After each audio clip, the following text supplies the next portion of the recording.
자, 작전입니다. 작전. 이 작전이라는 것에 대해서 저는 잘 모릅니다. 해본 적 없고요. 당해본 적도 없어요. 단 1g의 관심도 없습니다. 운 좋게 얻어 걸린 적은 가끔 있어요. 그렇지만 우리가 주식판에 뛰어들었을 때 혹시라도 작전에 당하면 억울하잖아요. 우리는 당하지 않을 만큼만 알고 있으면 돼요.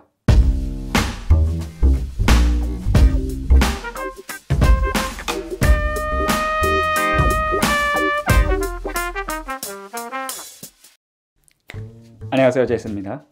미래 완료형 자본가 여러분 반갑습니다. 엄밀한 의미의 작전은 사전에 나쁜 의도를 가지고 시세를 조작해서 다른 사람들의 피해를 통해서 수익을 챙기는 행위를 말해요. 요새는 작전이라고 안 해요. 무슨 동호회 이런 굉장히 순화된 표현을 쓰기도 하는데 사실 법적인 해석이 모호한 부분도 있고 의도적인 조작이 있었는지 아닌지 그걸 밝혀내는 것도 쉽지는 않아요. 원래 주가라는 게 보유 자금이 큰 경우에는 시세를 움직이면서 매수 매도를 할 수밖에 없거든요. 근데 뭐 이건 우리가 신경 쓸 내용들은 아니에요. 우리가 신경 써야 되는 건 이런 현상에 당하지 않는 거예요.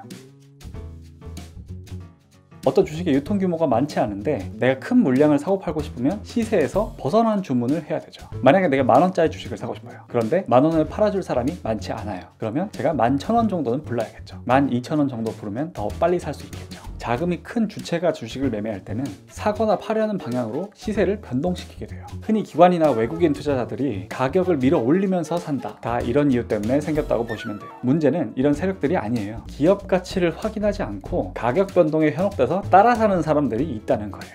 왜 오르는지 그 이유는 몰라요. 그런데 오르는 것 자체가 매력적으로 보이는 거예요. 지금 오르니까 계속 더 오를 것 같은 거예요. 그래서 자세히 알아보지 않고 아무 종목이나 오르는 속도에 따라서 사는 사람들이 있어요. 자, 냉혹하게 생각해 보자고요. 우리가 자금력이 받쳐주면 이런 호구들을 이용하고 싶지 않겠어요? 거기서부터 광의적인 의미의 작전. 쉽게 말해서 내가 가격을 끌어올리고 올라온 가격에 혹한 사람들에게 내 물량을 떠넘기고 시세 차익을 내는 행위가 나타나는 거예요.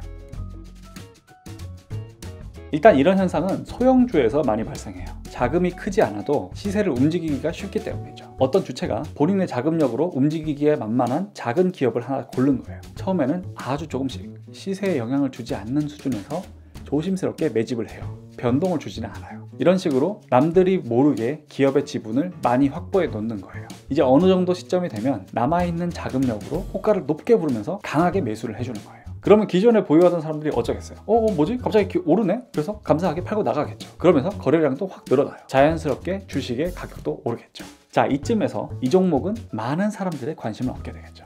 그러면 아까 말씀드린 잘 알지도 못하면서 무작정 따라 사는 그런 사람들이 찾아오기 시작해요. 자, 이런 다수의 호객님들이 몰리면 시세가 급등하게 되겠죠. 단기간에 수십 프로씩 폭발하는 경우도 있어요. 사려는 사람들이 막 우르르 몰리는 거죠. 그 월드워 Z의 좀비들 몰리는 거 보셨죠? 그런 식인 거예요. 그러면 맨 처음에 낮은 가격에서 사람들이 잘 모를 때 오랫동안 주식을 매집한 그 주체는 어떻게 할까요? 그렇게 몰려든 분들에게 감사하게 주식을 떠넘기고 유유히 빠져나오는 거죠. 자, 여기서부터가 진짜 문제예요. 일단 시세가 분출하니까 급한 마음에 따라 샀어요. 그런데 이 기업이 가진 본연의 가치에 비해서는 너무 비싼 가격에 산 거예요. 이미 가격이 많이 올랐기 때문에 이제는 더 비싸게 사줄 수 있는 그런 사람들이 찾아오지 않는 거예요. 그럼 어떻게 될까요? 수요와 공급의 법칙에 따라서 매도 호가가 낮아지게 되겠죠.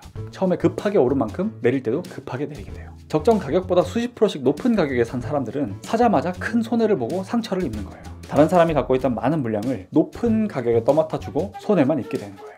주식판에서 이런 현상을 설거지 당한다, 이렇게 표현하기도 해요. 이렇게 흔히 말하는 설거지를 당하는 사람들이 단순히 머리가 나쁘거나 멍청해서 이런 위험에 뛰어드는 걸까요? 꼭 그렇지는 않아요. 다들 글 읽을 줄 알고 사칙견산 할 줄 알아요. 개 중에는 가방끈이 길고 똑똑한 사람들도 이런 현상에 당하기도 해요. 왜 그런 걸까요? 내 욕심을 제어하지 못하기 때문이에요. 그냥 빨리 돈을 벌고 싶은 거예요. 나는 조금만 먹고 빠져나올 수 있을 거라고 생각해요. 나보다 더 늦게 들어온 호구에게 내가 내 물량을 떠넘기고 도망칠 수 있다고 생각해요. 나도 호구였던 건 생각하지 못한 거죠. 주식시장에서 불쌍한 사람들은 지식이 부족한 사람들이 아니에요. 욕심 때문에 해서는 안 되는 행동을 하는 사람들이에요.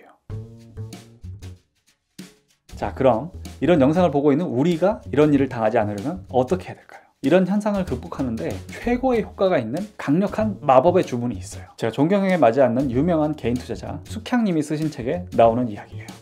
안 먹고 말아. 쉽게 얘기해서 단기간에 시세가 급하게 뛴 주식은 깔끔하게 포기하는 거예요. 이번 건 안 먹고 말아. 이런 쿨한 마인드가 중요한 거예요. 우리에게 시간은 많아요. 지금 당장 많이 올라버린 주식으로 우리가 조마조마한 마음으로 수익을 낼 필요가 없어요. 기회는 언제든지 또 돌아올 거예요. 내가 애매하게 관심을 가지던 종목이 갑자기 급등한 걸 보잖아요. 막 가슴이 벌렁벌렁하면서 아 내가 이걸 제대로 찾았구나 그러면서 빨리 뛰어들어서 같이 사고 싶잖아요. 제발 그러지 마세요. 그게 작전주든 진짜 대박주든 상관이 없어요. 그냥 욕심을 버리고 다음 기회를 노리세요. 그럼 우리가 최소한 고점에 물려서 불쌍한 사람이 되는 건 피할 수 있어요. 제가 자주 말씀드리지만 주식시장에선 공격보다 방어가 더 중요해요. 특히 소형주에 투자할 때는 예전에 차트를 꼼꼼히 보면서 이런 선례가 없었는지 확인할 필요가 있어요. 보통 윗골이라고 이야기를 하는데요. 캔들 차트에서 굵은 선은 짧은데 얇은 선이 길게 위로 뻗어 있는 그런 모습이 전형적인 시세 급변동의 결과예요. 이게 작전일 수도 있고 테마를 탄 걸 수도 있는데 이런 모양의 차트가 있다면 누군가 고점에서 물려서 개고생한 이력이 있는 주식이라고 보시면 돼요. 만약에 나는 건전한 마인드로 열심히 기업 분석을 해서 장기적인 관점으로 종목을 골랐는데 이런 종목이 갑자기 급등한다. 그러면 어떻게 해야 될까요? 감사한 마음으로 털고 나오면 돼요. 주로 이런 시세 변동 후에는 고점에서 물린 악성 매물들이 많아져서 한참 동안 주가가 불안정하게 갈 수 있어요. 이렇게 주가가 불안정해지면 건전한 마인드의 투자자들도 멘탈을 관리하기가 쉽지가 않아요. 심리적으로 나쁜 영향을 받을 수 있어요. 만약에 내가 다 털고 나오기엔 너무 아깝다. 절반만 팔던지 3분의 1만 팔던지 이렇게 일부만 덜어내시고 나중에 다시 가격이 싸졌을 때 덜어낸 물량을 재매수하시면 돼요. 이렇게 특정 종목을 올랐을 때 팔고 내렸을 때 다시 사면서 반복적으로 수익을 내는 행위를 우리가 스윙 매매라고 불러요. 저는 솔직히 이런 스윙 매매를 할 정도까지 경험이 안 된다고 보고 바로 다 털고 나오는 편이에요. 제가 제 마음을 다스리기에 더 편하더라고요. 이건 개인 성향에 따라서 다르니까 그냥 참고만 하시면 될 것 같아요. 중요한 건 그거예요. 인간의 욕심은 끝이 없어요. 그리고 그 사실은 변하지 않아요. 남 등쳐먹는 사람은 앞으로도 계속 있을 거예요. 욕심 때문에 삽질하는 불쌍한 사람도 앞으로 계속 나올 거예요. 하지만 상식을 유지하기만 해도 고점에 물려서 큰돈 날리고 그런 일은 없을 거예요. 우리가 크게 손해보지만 않아도 장기적으로는 수익을 낼 수 있어요. 딱 한 번만 더 강조할게요. 주식시장에선 공격보다 방어가 더 중요해요.